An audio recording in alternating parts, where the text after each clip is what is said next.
Hi, I'm Ghost from ghostmusic.com, and you're listening to The Dev Room. But first, let's hear from our sponsors. Today's episode is sponsored by ghostmusic.com, the only place for developers to learn how to create their own video games, be better developers, as well as have a greater understanding and dialogue about being a better developer. Okay, guys. So I think that we need to have a fundamental conversation here, and this conversation is all about finding inspiration in places that you normally would not find inspiration.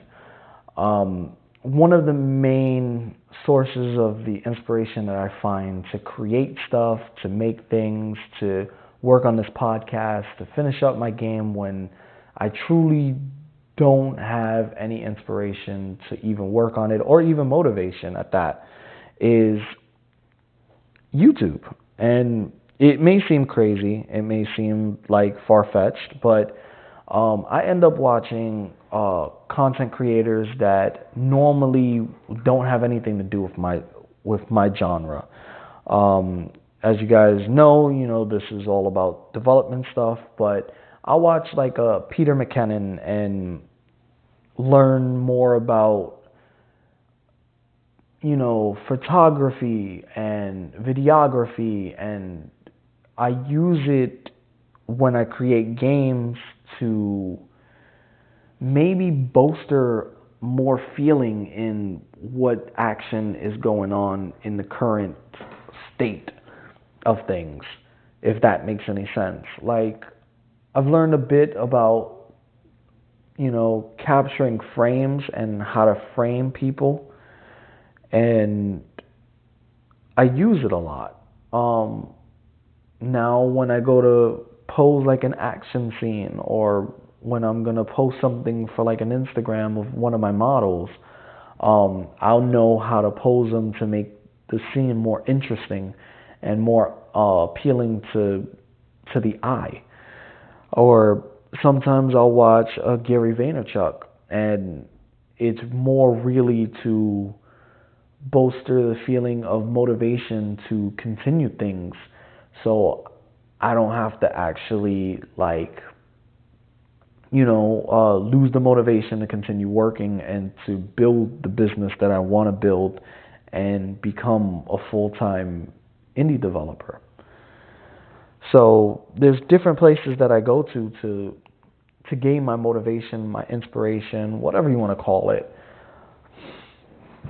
There's even times that I'll look at car repair videos and I'm like, oh, okay, well, this is pretty cool. And then I'll start to learn more about how actual engines work and how cars actually work. And I'll take what I've learned from them and implement it in, like, well, let's say a side project of a car racing game. So I'm like, okay, well, cars are variant speed and transmissions work in this specific way. So you need to emulate that while creating your game, and you just learn a little bit more about how they actually work. If they hit an ice patch, how they slide, how drifting works, that sort of thing.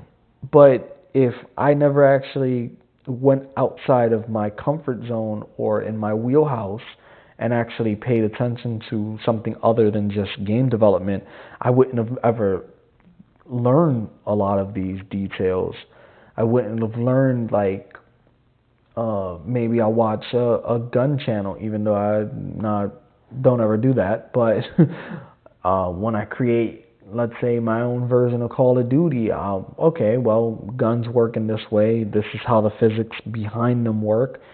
Different bullets, I guess, have different uh, firepower, I believe what it's called. And this is how they operate. This is how inertia takes over in that sort of premise. I don't know if I'm even saying the thing right, but you understand what I'm trying to convey from this. Maybe I'll get inspiration from watching a cooking video and they made like a cute little design, and I'm like, okay, well, sketching something up, and I'm like, oh man, that was a really cute cupcake. Okay, now I made a cupcake person, and now it looks like Adventure Time. But you see where I'm getting at. Like, depending on where you're looking and where your inspirations lie, or where your knowledge base comes from. You can get inspiration from there. Um, Even watching a movie, playing video games, it doesn't matter where you get your inspiration from, but it's okay to take breaks, and it's okay to do other stuff and get inspiration, come back with fresh eyes, and create something amazing from it. So with that one, I'll see you guys in the next one.